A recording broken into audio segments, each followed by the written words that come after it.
Мэдээж хэрэг хувь хүн болон олон нийтийн ажилд амьдрах орон зай төлөвлөлтийг сайн хийснээр та бүхний амьдрах орчныг таатай болгох нь архитектур бидний гол бүтээцийн ажил юм аа.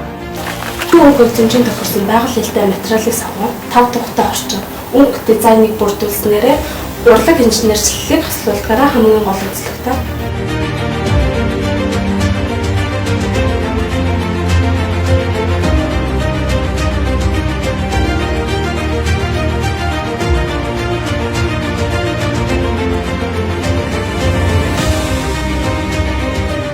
Барилга байгууламжийн инженерийн төлөвлөгөө, суурь бүтээцийн зураг төслийг норм нормын дагуу боловсруулан шинжлэх, материалын тооцоо гарган нарийн дүгнэлтэнд хүрч ажилласнаар барилгын ацтыг уртсгах болон чанарын баталгааг бий болгоно.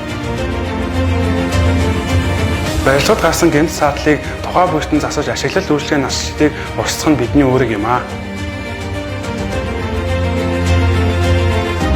Шинжлэх ухааны технологийн салбарын сэнгийн хөгжлийн өмнөд амьдарч буй Чимээгийн бүтээлч инженеруудыг ирээдүйн хойчынхаа амьдрах орчны асуудал онцгой анхаарч, байгаль орчноо хайрлан хамгаалж, улс орныхаа хөгжлийн төлөө зорин үзэж байна.